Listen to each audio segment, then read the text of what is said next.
Hey guys, and welcome to my review of the GS Audio GT12x. I'll be comparing it to its bigger brother, the GS Audio ST4, and I'll also be comparing it with the C Audio Bravery. Well, let's get right into it. Anyway, GT12x, it's basically the updated version of the GT12, a 12BA per side IEM manufactured by GS Audio in their entry-level series. I mean, as is now typical of all GS Audio stuff, in terms of construction, it's flawless. I mean, it's really well executed. Nice resin shell.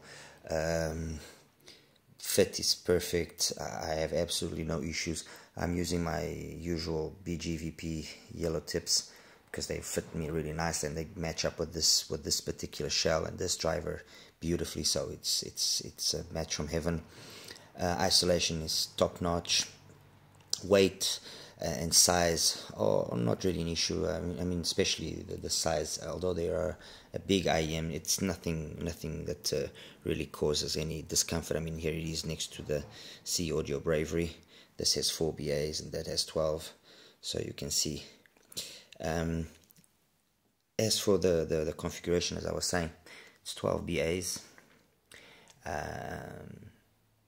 You can kind of almost get a look there inside the shell. The crossover network seems to be a very basic one, as you can see there. Okay, there we go. It's got 4 BAs for bass, 4 BAs for mids, and 4 BAs for highs, from my understanding.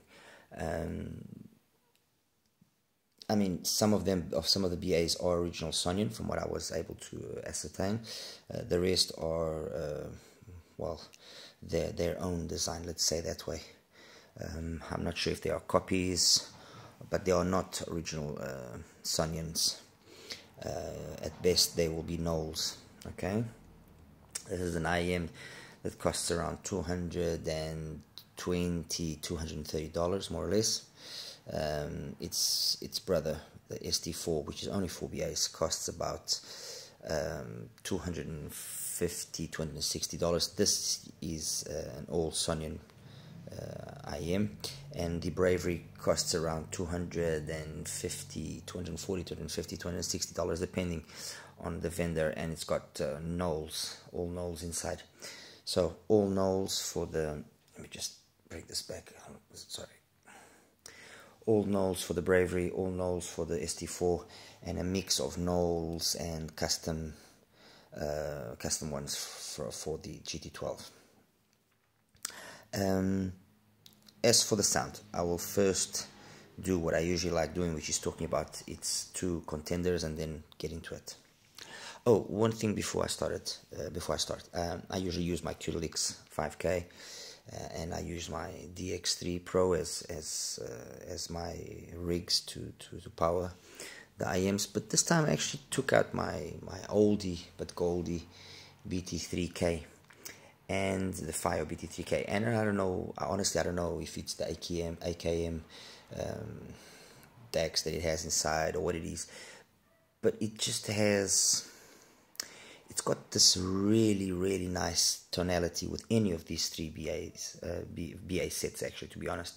It's not, I'm not saying that the QLX or the DX3 are not good. No, I'm not saying that. I'm just saying that for some reason this little puppy here, this little underdog, which is now quite old, just matches up so nicely. And since these IEMs are pretty sensitive, it's got more than enough power to get them going. And honestly, I was really happy. Anyway, first the Bravery. Well, what can we say about the Bravery that most of us don't know or haven't heard or haven't already come to their own conclusions from actually owning one. It's very well tuned. It's got an excellent tuning. The bass on it is amazing, especially considering it's a 22.955, which usually is not tuned so carefully. And in this particular case, it was tuned really flawlessly. So it's got a very nice bass, got good tightness, good speed, good texture, really, really good. The mids are resolving, they're smooth. It's got a nice timbre to them.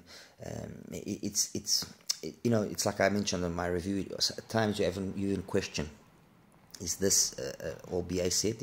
Are you sure there's not a DD inside?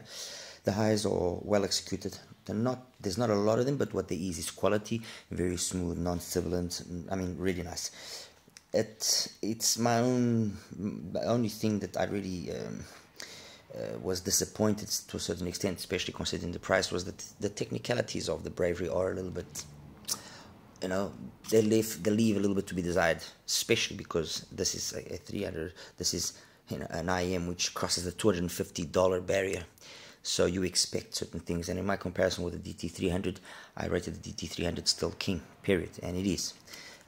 It does everything this thing does, and then it excels still in the technicalities.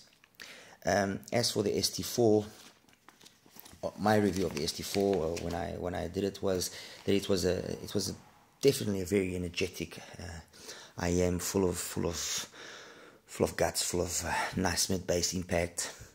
Actually, the mid bass dominates here as compared to the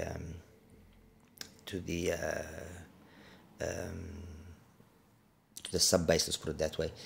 The mids, they are quite well executed, except for a peak there at 4.5K, which I think spoils things. Honestly, it does, and it makes things a little bit harsh and a little bit, a little bit too much sometimes. And then it's a pity because they're actually using a 2389 for the mids and highs. And it's actually a pity that they rolled it off quite early. And it would have been nice to have just a little bit more extension. I mean, what there is just sufficient because of all that mid bass that you have. Having all that mid bass is a two-way thing. I mean, with certain genres, with rock and with a little bit more energetic music, it will be engaging, it will be fun.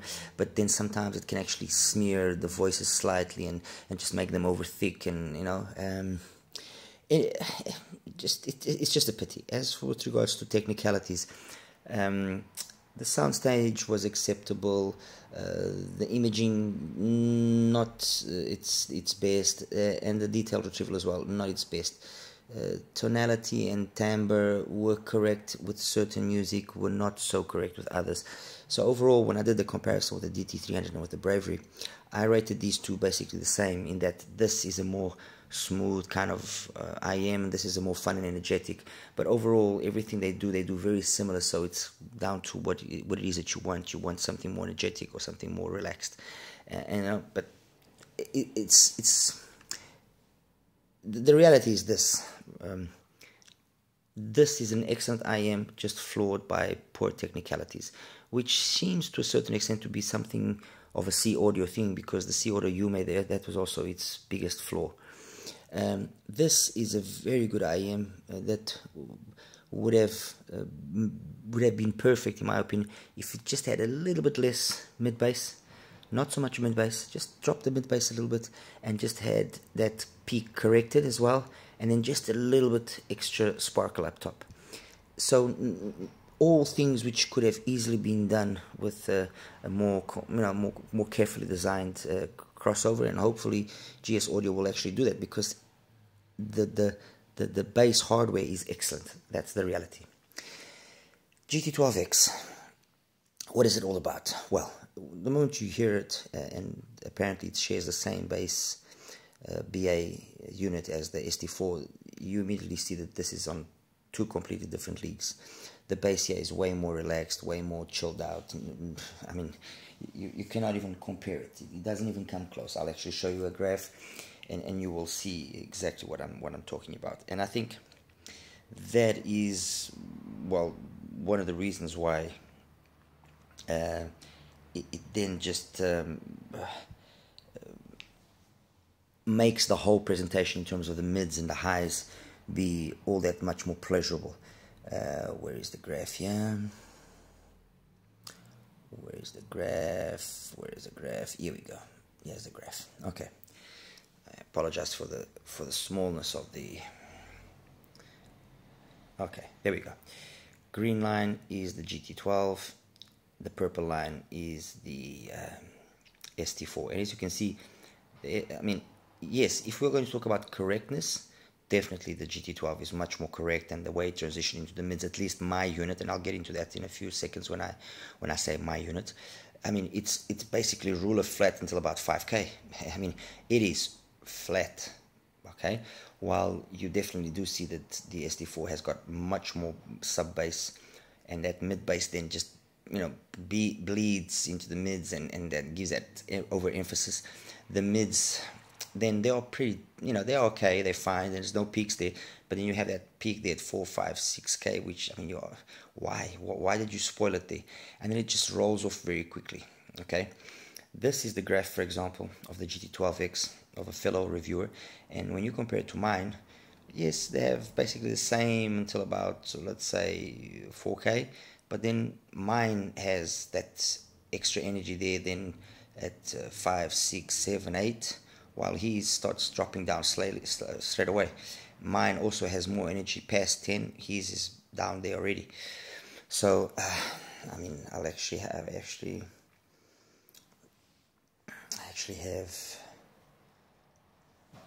sorry, here's the actual graph again. So you can see that my particular GT12 there at 5, 6, well 6, 7, 8K has got loads of energy, while, let me get here the other ones that I was showing you. Sorry, apologies. Okay, this is another graph of the GT12X of another fellow reviewer, and you can see that his has got way more bass and sub bass, and then his mids start dropping off straight away after 2.5K, and then it's got that crazy peak there at 8, and then goes down and goes up again. I mean, definitely there's some issues there with the BAs not working all 100%. This is the other one I was mentioning, more similar to mine until about 5, and then just drops off. This is yet another one, again more sub bass, and then from 2.5K just rolls off. Honestly, I have some difficulty in understanding why this big variance in the output of the unit. Is it a quality control issue? I really don't know. I don't know. What I do know is that, and what I'm going to be talking about is with regards to my particular unit. With regards to the bass is nice and smooth. Yes, definitely, lots of quality, but the quantity could have been a little bit more, especially considering the hardware. And when you compare the bass in terms of quantity to the Bravery and to the ST4, it's below, definitely. The quality is there, but the quantity is below, and you got such powerful hardware, you know, makes you question why. Mids, the mids are very nice. That's the reality. The mids are very, very nice, and again, I'll just show you the graph of the two, the GT12 and the ST4. Oops. There we go. And as you can see, the mids on both of them are very nice, except that the GT12 is not plagued by that excessive peak there at 4.5 to 6K, which just makes things so. You have to actually listen to it, you know. And there's a few songs that I like using, and I'll post it I'll post the playlist afterwards. But there are a few songs that, you know, for example, Unconditional from Soul Persona, it just gives that little edge there, borderline, you know, that if you just put the volume up a little bit more, ouch, it can hurt. On the other hand, when you hear stuff like Deeper from Pete Velasco, very, very nice, very mellow. I mean, really, the mids and the bass, very nice. But in this song, because there's a nice bass line there underlying always, it would have been nice if there was just a little bit more sub-bass rumble, which, you know, for example, something like the ST4 is able to get there, something like the Bravery also gets there, and the GT12 just stays a little bit behind. My particular GT12, mind you, let's keep that clear. What else? Twilight from Brian Simpers. Again, it just plays it flawlessly. The GT12, very very nice. I mean, really nice. 80s from Bruno Mueller, another song that it executes perfectly. When I actually compare, well, let me put it this way: the mids and the highs are more along the line of the Bravery than they are along the line of the SD4, in the sense that they have enough energy up top. In my particular set, again, let me keep that always very clear, that just complements things very nicely. So when I compare it to the SD4, it is superior to the SD4 in terms of the mids and the highs. It's on the same level as the Bravery, in my opinion.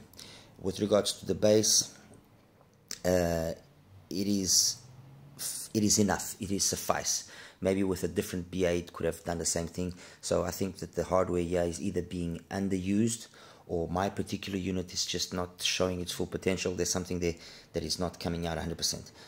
With regards to the highs, again, it's, again, like I mentioned, on the same level as the Bravery, same quality, quantity, everything.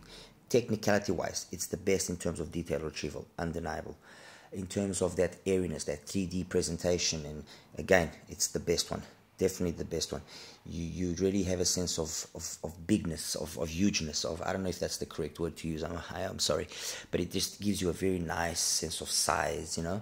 Everything sounds very grand in the GT12. Again, in my particular GT12, and I'm sorry if I'm emphasizing on this all the time, I just wanted to be very clear. So overall, I do think it is a good IEM. My only point that I would like to call attention to is the units that are out there that I have seen. They have so much variance between them that I question how the quality control is being handled. Okay, I really do. I mean, I had an issue with my ST4. This is actually the second one that I have. The first one, the impedance was very low, very, very low. And in a lot of the decks that I was using in amps, it was just cutting out. And the sound as well was very different. I mean, this unit, the positioning of the BAs compared to the other one is completely different. The sound is totally different. I mean, so I don't know if it's generally a thing of GS Audio, which I don't think, because I have quite a few units, and these were the only units. This was the only unit that I really had issues with. But the GT12X and the first one that I got as well was not 100%. It had some reversed polarity BAs in it and everything. So I question myself with regards to the BA units that they manufacture, if the quality control is being sufficient. I really do. Overall, I would say that yes, it is a worthwhile IM. It's got a good price. It's you know, it's good. It's just the quality control issue here that I think should be made. You know, should be the main point of attention here. Out of the three, which one do I think is the one that makes the most sense? Well, surprisingly, I'm going to say the SD4. And why do I say the SD4?